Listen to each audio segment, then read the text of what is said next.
চিংড়ি দিয়ে ভেন্ডি ভাজা করার জন্য তেল বসিয়ে দিয়েছি। তেলটা গরম হয়ে গেছে, দিয়ে দিচ্ছি কাঁচা লঙ্কা আর পেঁয়াজ কুচি। একটা গোটা পেঁয়াজ আছে, পেঁয়াজটাকে একটু ভেজে নেব। এবার দিয়ে দিচ্ছি চিংড়ি মাছ। এবার চিংড়ি মাছটা যে যেরকম পারো, যত খুশি দিতে পারো, কোনো ব্যাপার না। 50 গ্রাম, 100 গ্রাম, 150 গ্রাম, কোনো ব্যাপার না। চিংড়িটাও ভাজা হয়ে গেছে। এবার দিয়ে দিচ্ছি ভেন্ডি।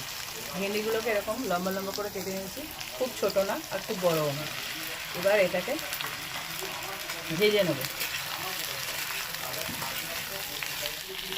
ভেন্ডিটা অনেকটা ভেজে নিয়ে এবারে দিয়ে দেবো লবণটা। হালকা করে লবণ দিতে হবে, কেননা ভেন্ডি আরও মজে যাবে। আর দিয়ে দিচ্ছি হলুদ গুঁড়ো। এবার এটাকে হলুদ পালট করে ভেজে নিতে হবে।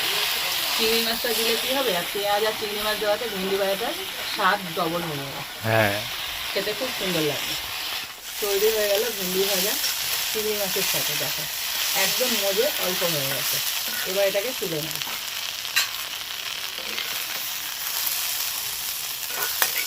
গরম গরম ভাতে খেয়ে নেব।